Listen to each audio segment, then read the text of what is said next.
Welcome back to the channel. I know some of you guys have been requesting a tutorial on how I do color grading, but I thought I might as well talk about my entire process on how I create videos. So I'll be going through the 6 steps I follow in creating a video. Step 1 would be the idea. Every video starts out with an idea. Sometimes it's a concept, sometimes there's a specific topic that you have in mind, or other times it's just a feeling that you want to communicate. So I get to writing down this idea or ideas, and once I have those all written down, one of those ideas will stick. And that's when I'd start to explore that idea further. Like, why do I want to explore this concept or topic or this emotion? What do I want to talk about specifically, right? This is where something like ChatGPT would really help out. It's like having a fast-thinking sounding board, but it doesn't replace the creativity. It's just there to help you out. You toss an idea, it sends you an idea back, and you can discuss things, right? For writing, I use Milanote. Now, I'm not sponsored by them or anything like that. I'm actually using the free version, which is very handy on its own already for different things. If you want to check it out, I'll drop a link below. This doesn't get me any referral earnings or anything like that, but it does add to the usage I get out of Milanote, so that helps me out if you click on that and do end up signing up. Now, after I've got my ideas written down, I'll start listening to music. Music sets the tone, so I really start to listen to that early on. It's right after I write the ideas that I start listening to music because it shapes how I shoot and edit the video. Now, I look at things like, is the topic emotional? Is it, do I need uplifting music? Or is it like an explainer like this, where the music just needs to be chill and in the background, right? So for music, I use Upbeat. Upbeat has an amazing library of music and sound effects, and it even has things like motion graphics and even LUTs. I'll get back to that later. So you can try it out. They have a free subscription tier, but in all honesty, their creator plan is really worth it. You can click on the link down below. Again, I'm not sponsored by them, but if you do click on the link and end up signing up, it does help me get some better usage out of Upbeat. So yeah, thank you so much if you click on that link. Next would be the script. So I've got an idea, I've got the music. This is where I'd start writing out the details of that idea. Things like the dialogue or the monologue, right? The talking points. As I'm doing that, I'd have certain shots in my head that I want to take along with certain parts of the dialogue or monologue, and time that at certain parts of the music, right? So as I start writing the script, that also becomes my shot list. So again, I use Milanote for this, very handy. I can have everything in one place. Once I've got everything written out, next comes the shoot. Now, when you're shooting, needed that. Now, when you're shooting and you've got a shot list, there are times that everything will go to plan and you'll get every shot on your shot list, and that's great. However, there might be times that you can't get a specific shot and you're gonna have to shoot it differently just so that you have the shot you need for that time in your video, right?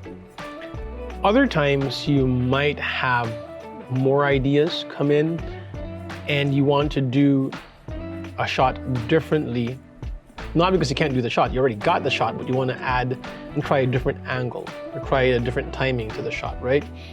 So that's all great. It's part of the process. Just remember that it's better to have more footage to work with than you need rather than have too little footage that you don't have enough. Now, if you're interested in the settings that I use, I shoot in 4K 24 FPS. On my older Sony camera, it has 8-bit video, not 10-bit, so I follow a different process for my Sony. I set the color and the gamma to movie. The shutter speed is fixed at 1/50 since I'm shooting 24 FPS. If there's too much light, I just use an ND filter. If there's too little light, I use what I have, what ambient light there is. I have a couple of really small lights. They're not the most powerful, but they do the job for whatever light I need. And if all else fails, I just have to crank the ISO, right? Now on my DJI Action 4, my color is set to D-Log. I have the stabilization on horizon lock, and the ISO is limited between 100 to 800. So it's auto ISO from 100 to 800. It's locked in that bracket, right? The shutter speed I would normally set to auto, but if I have the Action 4 stationary, like on a tripod or whatever, no movement, I'd change the shutter speed to 1/50 and use an ND filter. It's also shooting 24 FPS, okay? Just to make that clear. After you shoot everything, you're almost at the finish line. It's the editing phase, right? I use Adobe Premiere Pro. You could be using any program that you're using. They have similarities, they might have to do some things differently, but you'll get the job done regardless of what program you're using. So one thing I do differently is I edit on a 1080p timeline, meaning I have to reduce my 4K footage to 50%. I have to scale it down to 50% because at 100%, it's cropped in.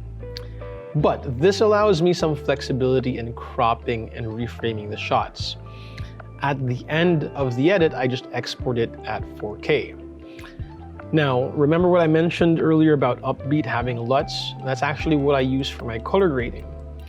All I do is I create 2 adjustment layers. I have one adjustment layer for color correction, and then the other adjustment layer on top of that for color grading. So on my Sony, I don't have an adjustment layer for correction. I just go straight to grading. I plug in the LUT and I do minimal edits. I adjust the intensity, and I'd probably tweak a few parameters just to get the footage the way I like it. That's it. So on the DJI, that's where I'd have 2 adjustment layers. I'd have the first adjustment layer to convert it to Rec. 709. So I'd use the LUT from DJI to convert D-Log to Rec. 709. And then another adjustment layer above that, which is where I do the color grading. Same thing as the Sony, I just plug in a LUT, one that I use from Upbeat, adjust the intensity, minor tweaks, and actually, I do tend to do more adjustments on the DJI footage because it is 10-bit. So you can really push and pull the colors and the shadows and really get a good edit, or play around without destroying the footage, so to speak, right? So there, from there, you're already crossing the finish line. The 6th step is posting. Now, I don't just go ahead and post, right? I have to come up with a good title. This is where I think about the description I'd write for it and create a thumbnail.